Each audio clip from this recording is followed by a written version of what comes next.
I've always wondered how much more expensive college tuition would be if I were going to school today in 2018 versus when I did back in 2004, 2005, and 2006. In this video, ladies and gentlemen, we're going to find out how fast California State University tuition is rising at the school that I actually used to go to. Luckily, I have been fortunate enough to find the actual data to answer this question. Oh, and when I say data, I don't mean Google searches or searching the internet. That's kids stuff. By data, I mean I have actual course catalogs that show tuition amounts back in 2003 through 2005 at this university, and actual tuition invoices from back during that time. And even better, I actually have an invoice from a family member who is currently attending that exact same university today in 2018, and he's given me a copy of his tuition invoice. If you guys cannot already tell, I am totally nerding out about this. Oh my god, oh my god, oh my god! I am so excited to see what those numbers are, and I'm kind of scared at the same time. Let's get right down to business. So we are covering in this video,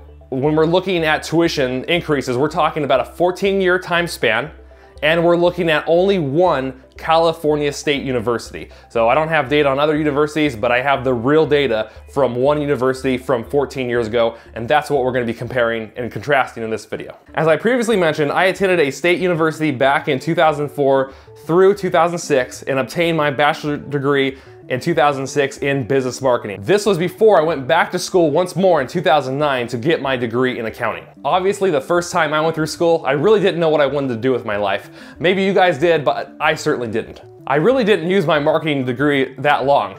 But I guess now that I'm on YouTube, I'm sort of using my marketing degree a little bit.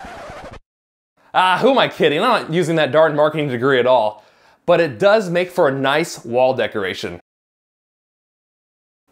Now, for privacy reasons, I'm going to keep the name of this particular state university confidential because this video is not intended to target or bash any particular state university. And besides, you guys already know that this problem is system-wide anyways. This is probably across the board at most California state universities. This issue is spreading faster and growing larger than those monsters in Stranger Things.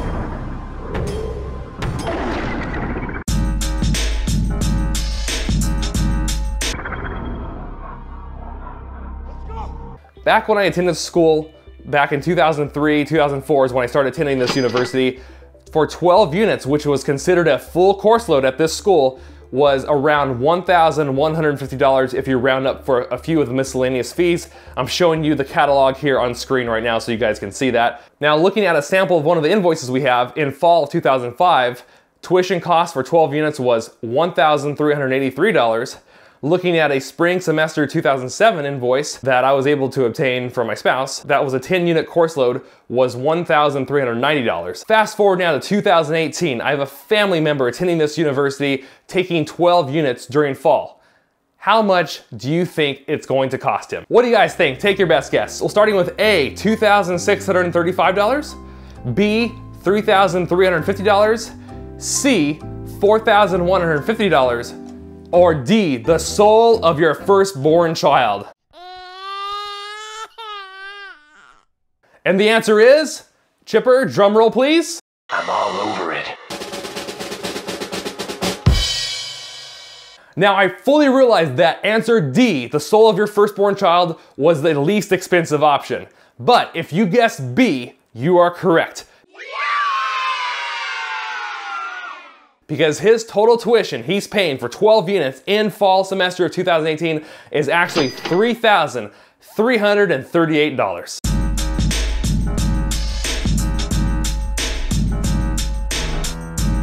What this means is that tuition costs at this state university have increased by a Godzilla-size increase of 290.26%.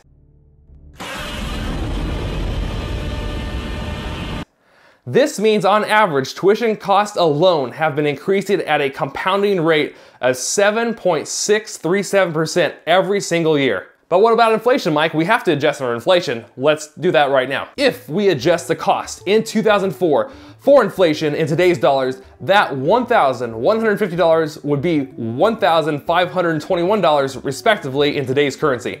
And we would come to a tuition increase adjusted for inflation of 219.46%, or increase it at a compounding rate adjusted for inflation of 5.7755% per year over a 14-year time span. According to the collegeboard.org, tuition rates and fees for a 4-year university have been increasing at about a 4% rate per year after being adjusted for inflation. Now, like I previously mentioned, they're looking at a much larger set of data, whereas we're just looking over a 14-year time span, and we're just looking at one specific state university here in California. Now, I would think here in California that other state universities, they're gonna be looking at what each one is doing and would be increasing their tuition at about the same rate. But I could be wrong, but what do you guys think on that? Let me know in the comments. Now, what about minimum wage? Because minimum wages have been going up, right? So let's compare how fast minimum wages have been rising here in California over those 14 years compared to the tuition. Comparing minimum wage now to that time period, California minimum wage was roughly $6.75 per hour around 2004. Today, California minimum wage is now $10.50 per hour in 2018. In some places you can get 11, but let's just use $10.50 per hour for this example. This calculates out to be a 155.55% increase in the California minimum wage, which means it's increasing and compounding at a rate of 3.157%. Certainly far lower than the average annual tuition increase. In fact, just by comparing these numbers, it appears that at least at this state university that we're talking about, that tuition is rising at double the rate of minimum wage. But don't worry, kids, your parents were able to pay for school just fine. Just by working a normal job, they're able to pay all their bills, pay off, and have no student debt. So if you can't figure out a way to do that, well, that just means you're just a lazy millennial, sorry.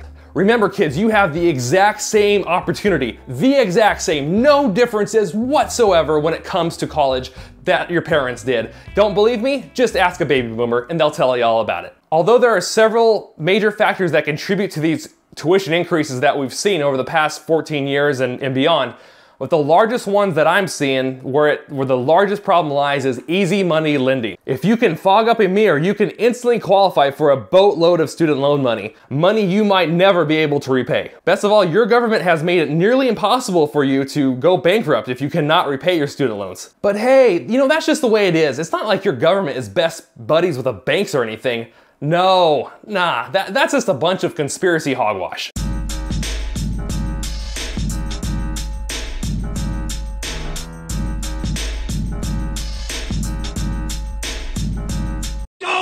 The easy money lending has drastically increased the number of students attending universities and the costs associated with it. Due to the increased labor supply of people with bachelor degrees in the market, the economic value of the bachelor degree continues to decline. Maybe you've been told throughout your life that college or school is the best investment you can make for yourself, but I really want you to reconsider that thought.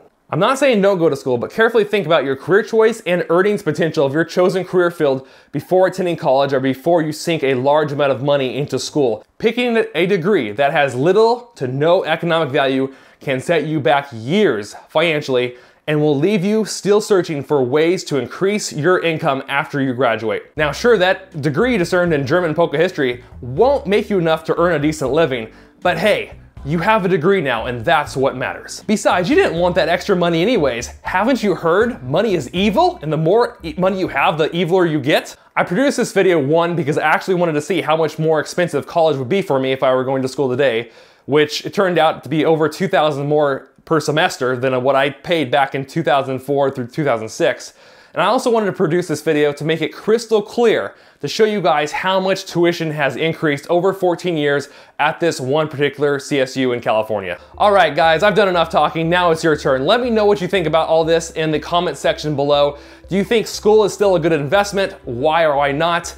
You know, when is it a good investment if it is a good investment, and when is it a bad investment? I would love to hear what you guys think in the comments. I'll be looking forward to reading what you guys have to say about this. If you guys liked the video today, make sure to drop a like before you leave. It would mean a lot to me if you share this information with a friend, especially somebody who's looking at attending a state university, make them aware of how fast tuition is rising. And if you're new to the channel, I just want to say welcome. Here on Money and Life TV, our goal is to help you become fiscally fit, and we do that by teaching finances, investing, taxes, and more on a regular basis. So be sure to subscribe if you have not already so you do not miss any of our future uploads. Well, take care, everybody. Have a great week. I'm gonna leave some links that we discussed down in the comment section down below so you can check out and read up more about this for yourself. I'll see you in the next one. Live life uncaged. Peace.